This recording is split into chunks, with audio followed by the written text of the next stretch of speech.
Our friend Nawz, an activist, intellect, athlete, devoted wife, and fellow journeyer, describes her mid-20s as a transformational time of realization, empowerment, and disclosure.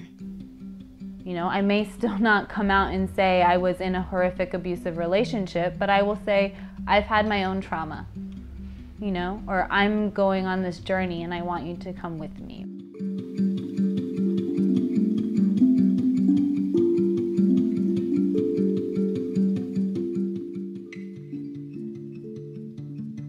Nearly a decade after experiencing a physically, emotionally, and sexually abusive relationship as a teen, Nawz has become a powerful advocate in the effort to promote healthy relationships by sharing her story. I started dating this guy. I was in 6th grade. He was in 8th grade. He was also Iranian, and our families knew each other, and you know, that's very well respected. He was older, he was there to protect me and take care of me. He used to yell at me in public all the time. He would call me all sorts of names. He didn't trust me, and he would get so mad at me, and every time he would get mad, it was like, you know, it was as if sex was the only way he would forgive me for something, you know, and it wasn't loving, it wasn't nice. I mean, it was just all a mind game. It was a big mind fuck. I mean, and it was just constant. It was 4 years of hell. Nawz grew up in an Iranian community in which tradition and gender roles play a big part in the way relationships are established and continue to develop. You know, in the Iranian culture, women traditionally, right, women don't really speak up a lot. You don't want to draw a lot of attention to yourself. You know, you need to cover yourself well. You need to be respectful. Women do a lot of the kitchen work, clean the dishes, cook the meals, serve the tea. A lot of like, yes, never kind of fighting the system. And even above that, you don't talk about your problems. You know, if your husband cheats on you, you deal with it. There's no reason to ever break up a relationship. As is the case in many situations of intimate partner violence, Nawz found herself caught in a vulnerable cycle of actions and words, which were both confusing and contradicting. So when my boyfriend at the time was yelling at me, he was also saying, I love you and nobody will love you like I love you. And I believed it. I mean, what was I gonna do? Where was I gonna go?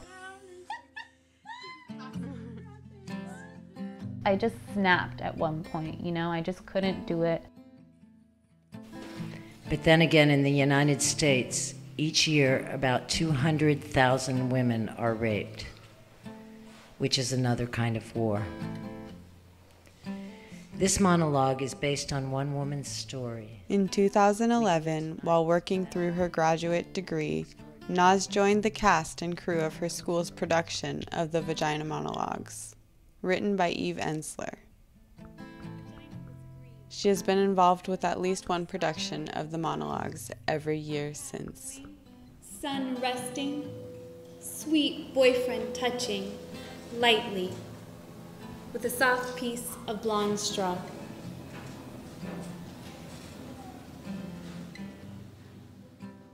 Being part of the Vagina Monologues was my biggest milestone. And each year it's become bigger for me. And, you know, I started off by doing very small pieces and not really wanting to delve into it, to just wanting to take on everything. And that is really kind of mirroring my journey, is that now I want to take all of it on and I want to make it all stop everywhere. I'm rising, so my children don't have to. I'm rising because we're all Nawz attributes her involvement in these outspoken communities where she discovered that she was not alone in her experience, with her current ability to share her own story and communicate about her journey more openly in her personal and professional lives. It ended up letting me dive into myself and letting me understand all the things about myself.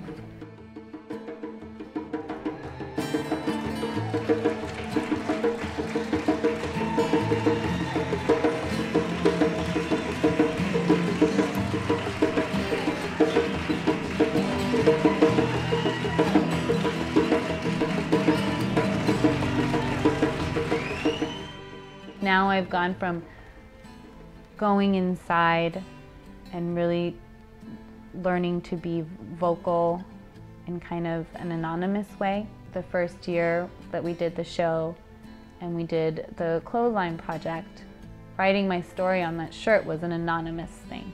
It was out there and everybody saw it and read it, but nobody knew it was my story. It was just there. And now it developed into this desire to really want to make sure that nobody else has to suffer through this at any age. Nawz has since devoted her professional life to public health, specifically working towards the prevention of domestic and sexual violence and the promotion of healthy relationships. Or what is really helping me heal now is contributing to the fight to end violence as a whole. You know, my story is so small in the big picture. And not that I want to minimize it, and not that anybody's story is any less than anybody else's, but that it's such a larger problem, that there's such societal problem that needs to be fixed, and I think that would just gets me fired up every day. Violence comes out of something. We are not born violent. We are not born angry. It's everything around us. And it's not to make excuses for those who hurt others. But they were children. Some of them are children who inflict these things. And that's when you have to think, like, what is going on? There is something there.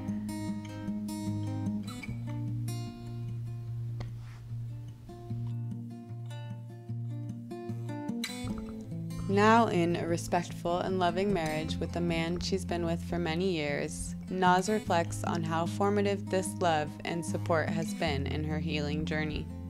Between college and grad school is when I met Omid. He taught me that love is nice.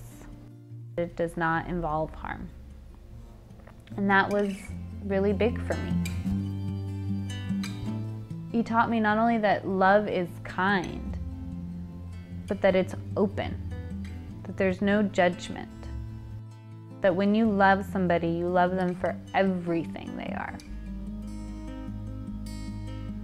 And that because of that, you help them be better. Not that you love them for everything that they are and you let them tear you down. You love everything about them and you build them up.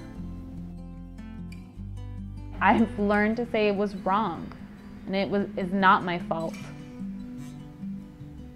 And I am a better person for it. And I hope that one day nobody has to tell these stories. We are honored to know Nawz and to be witness to the strength, power, and compassion that she brings to the movement towards a violence-free world.